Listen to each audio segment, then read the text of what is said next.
going to be a good day out here today. Happy to be back in front of our fans.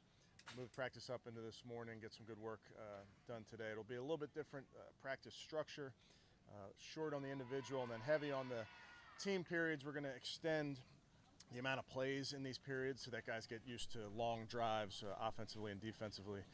We'll hit some really good situations. We'll take a bunch of breaks to kind of simulate those in-between drives or a TV timeout and those type of things. So we'll get some good work in a move the ball period and a down in the red zone as well. We'll get some no huddle. We'll get some 2 minutes. So a lot of situational work today, which I think will be really good for our guys. With that, I'll take any questions. Do you expect Jack to back on the field today? I do. I do, yes. How have you felt about the situational performance that you've gotten through camp and the preseason? What have you liked, maybe what have you not liked? Yeah, well, I think all of it is a learning experience in those games. There's certain things that come up that maybe you've covered just once. I think about the end of the game in Philly where we need to get out of bounds and it's something we talk about a lot, shared situational awareness. It's all things that we cover and you meet on, and then you have an example of it in game. Luckily, it's in a preseason game where we can teach off of those moments. But I think all of camp, really going all the way back to the spring, you're constantly trying to hit the different situations that come up, and you're spending time on them. And then during the regular season, you hit them every single week. You hit all those situations. So for today, again, heavy on the situations, and it's really heavy on the guys understanding what we're trying to accomplish in each one of these periods. Kevin, I think when we talked to Elijah, he said he hadn't lined up at running back much with the Jets. So what did you guys see that made you think that he could be really useful in that role? Yeah, I just think there's not really a limit to what he can do. I think he's a very good outside receiver, a very good inside receiver. You can put him in the backfield, put him in the Wildcat. I think there's really just no shortage of what you can do. And I say that just because of the skill set and because of the intelligence. So like you mentioned with the lining him up in the backfield, hadn't done a ton of that. But just if you think about the person and think about the player and what he's able to handle, we just felt like it'd be something that he can do. Not to say that we will do it every game, or maybe he'll be there all 50 plays in one game. It's really by game plan. It was how open to the idea was it moving everywhere. I mean, any player, when you're talking about moving them around the formation, hey, we can give you the ball this way, we can get you the ball this way, they're always open to that. I saw that Debo at one point, had some consternation about playing, or being considered a dual threat receiver running back. But you haven't found anything like that? I have not. Yeah, I have not. Kevin, with a guy like that, is there almost sometimes like a basketball mentality, like Carter, like just get him the ball early, maybe get him some touches in different ways to kind of get him engaged in the ball? I don't. In basketball, we talk about that a lot because in basketball you can have somebody bring the ball up and then the ball's automatically in their hand. It's harder to do with skill position players. You're dependent on the quarterback oftentimes to get you the ball. So there's different ways to do it. Elijah, as everyone knows, is no secret. Elijah's a big part of what we want to do, and he's a big part of who we are. So it's our job as coaches to find ways to get him the ball. Kevin, Luke's played guard the last couple of games. I know that was something he hadn't really done at all coming into the pros. How have you seen him kind of pick that spot up? Yeah, he's been very open to it. Like you mentioned, Chris, not something he's done before. So all of it's a learning experience. There's a learning curve to all of that. Obviously, when you're moving a guy to a position that's new to what he's done. And I know it sounds easy to slide over 18 inches, but it's not simple. And I think he's done a nice job with it, and we'll continue to grow there. When the USFL season was going on, did the Browns have people there, or do you just watch the game film? That's a good question. I mean, I know we have access to all the tape. I don't know that we necessarily have a scout there at every game. I'm not sure. Does anyone talk to Watkins' coaches? He credits them for a lot. I haven't, Tony, but somebody may have. I'm not sure. Guys like Watkins and Rudy Abate, who have had really strong training camps and preseason games, with the roster cuts coming up, these last couple practices, preseason game, what are you looking for them? What more do you want to see? Yeah, Cam, I think it's a global evaluation.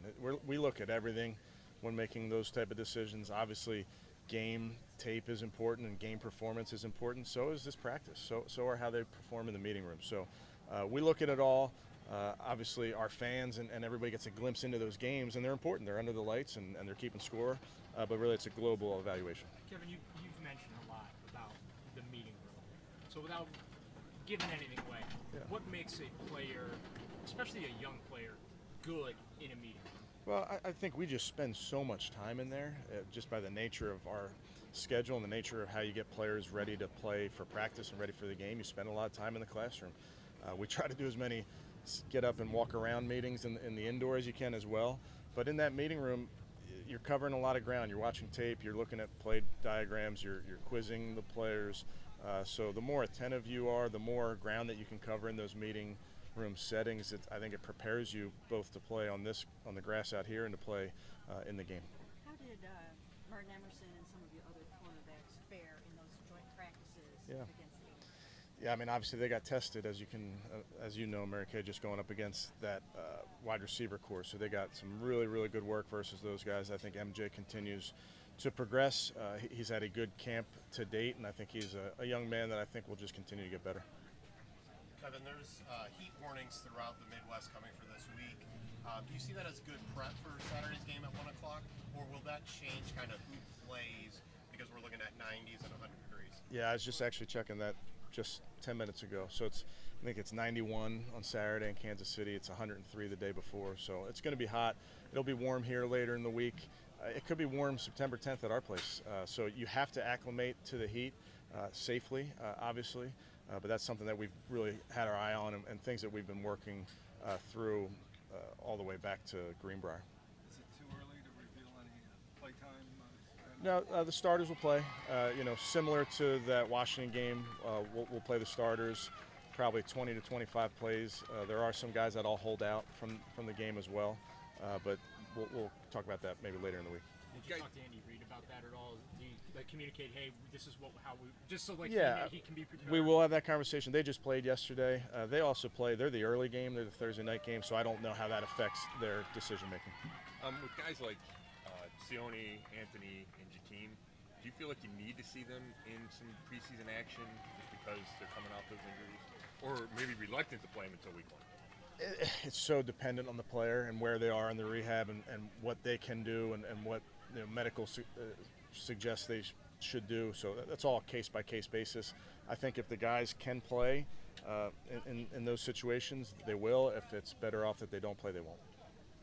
Kevin, in the second practice, I think it was in Philly, and I know Jack was also probably part of it, but we saw you play DeWand and Michael Dunn with the first team. What was the thinking there a little bit in some of those reps? Yeah, rotation, keeping guys fresh. Even today we're going to have to move guys around. I think now's the time where you try some tackles at guards, you try some, you flip guys over to different sides and maybe some drills. So it's just the natural progression of training camp where you have to find some other jobs to do because, as you know, once you hit the active roster and hit the 53, you're going to have to do some other jobs to make yourself versatile. On DeWand, when you guys drafted him, the perception was that kind of a developmental kid that you're bringing in here. Is he like ahead of schedule? Has he progressed maybe a little quicker on the timeline than maybe you would have even thought, just based on the way he's played in the preseason? Yeah, I'm not going to comment to necessarily where he is. Daryl, he's progressed. I mean, obviously he's like a lot of our players. He's making mistakes. He's also doing a nice job. So he's just got to continue on an upward trajectory, knowing that all of our rookies are works in progress. And this rookie year is a big year for these guys of change, of new surroundings, new settings, new everything. So he's a guy that just needs to continue to work. Kevin, it seems like in the games, Cade York's ball has unusual movement, where it's not happening here. Is Bubba trying to find the source of that? Those are all things we're working through, Tony. And I think that's what practice is for, and I think that's what those games are for right now, to continue to work through it. But the fact that practice is nearly perfect. Yeah, and that's, we talk about taking the practice field to the game field, so it's like all of our guys we just talked about, it's just continue to work. Kevin, AJ Green, you expect him, where's he kind of at? He's coming along. I don't know that he'll be able to practice today, but he's coming along. How did Greg come through the Philly practice? Yeah, he's doing well. And we've seen Denzel in the slot some too. How valuable is it to have multiple guys who can do that with what Jim wants to do? Yeah, it's. I know it's beating a dead horse, but it's versatility. It's the more you can do, really frees up your coaches to move you around the formation. I know as an offense, if one player is always in one spot, you can start to look at tells from a defense and vice versa. So it's really just trying to get the more you can do. Good. Okay, thanks guys, appreciate it. Thanks, guys.